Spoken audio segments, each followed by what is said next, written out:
ಎಲ್ರಿಗೂ ನಮಸ್ಕಾರ. ನಾನು ಸಾಂಗ್ ರಿಲೀಸ್ ಟೈಮಲ್ಲೂ ಹೇಳಿದ್ದೆ, ತುಂಬ ಸಿನಿಮಾಗಳು ಮಾಡ್ತಿರ್ತೀವಿ, ಆದರೆ ಈ ಸಿನಿಮಾದ ರಿಲೀಸಿಗೆ ನಾನು ತುಂಬ ಕಾಯ್ತಿದ್ದೀನಿ ಅಂತ. ಸುಮಾರು 2-3 ವರ್ಷ ಆಗಿರ್ಬೋದು, 2 ಇಯರ್ಸ್.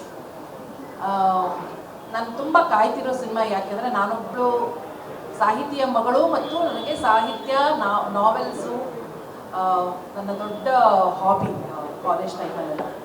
ಸೊ ಇದು ಈಗ ನಾವು ಎಷ್ಟೋ ಸಿನಿಮಾಗಳಿಗೆ ಕಮೆಂಟ್ಸ್ ಬರೋದನ್ನ ನೋಡಿದಾಗ ಬಿಡ್ರಿ ಹಿಂದಿನ ಸಿನಿಮಾ ಥರ ಬರೋದೇ ಇಲ್ಲ ಈಗ ಸಿನಿಮಾಗಳು ಕನ್ನಡದಲ್ಲಿ, ಆ ಥರದ್ದೆಲ್ಲ ತುಂಬ ಕಮೆಂಟ್ಸ್ಗಳನ್ನು ನಾವು ನೋಡಿದ್ದೀವಿ.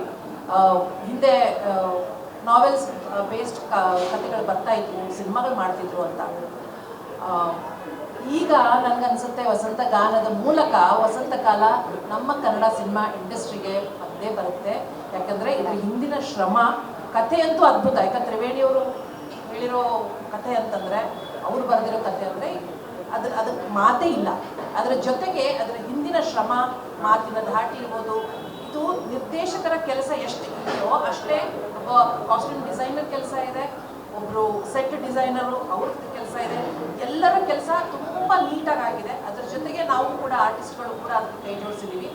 I think I feel I am so blessed to be part of this. Because ನನಗೆ ಯಾವಾಗಲೂ ಇತ್ತು, ನಾವೆಲ್ಲ ಪುಟ್ಟಣ್ಣ ಕಣಗಾಲರ ಸಿನಿಮಾ ಆಗಿದ್ದು, ತರಾಸು ಅವರು ಎಷ್ಟೋ ನಾವೆಲ್ಗಳು ಸಿನಿಮಾಗಳಾಗಿದ್ದಾವೆ, ಅಂಥದ್ದೊಂದು ಕನ್ನಡದವ್ರು ಮರ್ತ್ಬಿಟ್ಟಿದ್ದಾರೆ, ಯಾರೂ ನಿರ್ದೇಶಕರನ್ನು ಎತ್ಕೋತಾ ಇಲ್ಲ ಅನ್ನೋದೊಂದು ನನ್ನ ಮನಸ್ಸಲ್ಲಿತ್ತು. ಬಟ್ ಇವತ್ತು ನಾನು ಅದರ ಭಾಗವಾಗಿ ಅಂಥ ಒಂದು ಕಾದಂಬರಿ ಭಾಗವಾಗಿ ನಾನು ಇಲ್ಲಿ ಕೂತಿದ್ದೀನಿ.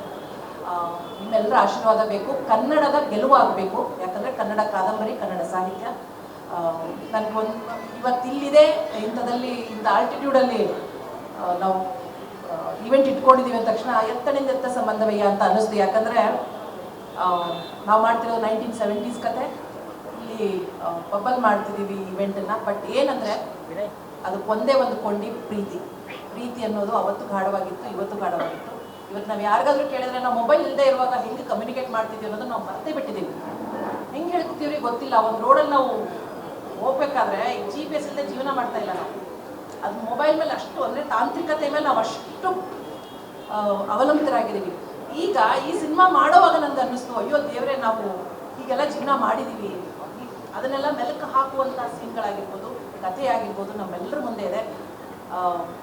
ಯಾರು ಅಂಥ ಜೀವನ ನೋಡಿದಿರೋ ಮಧ್ಯವಯಸ್ಕರಾಗಿರ್ಬೋದು, 30s 40s 50s ಅವ್ರಿಗೆ ತುಂಬ ಖುಷಿ ಆಗುತ್ತೆ.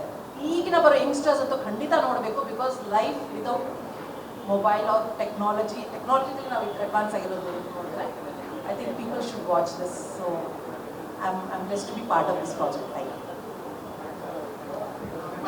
ಯು. ಇಂಟ್ರೆಸ್ಟಿಂಗ್ ಮತ್ತು ಇನ್ಫಾರ್ಮೇಟಿವ್ ವಿಡಿಯೋಗಳನ್ನು ಮಿಸ್ ಮಾಡ್ಕೋಬೇಡಿ. ಈಗಲೇ ಸಬ್ಸ್ಕ್ರೈಬ್ ಮಾಡಿ.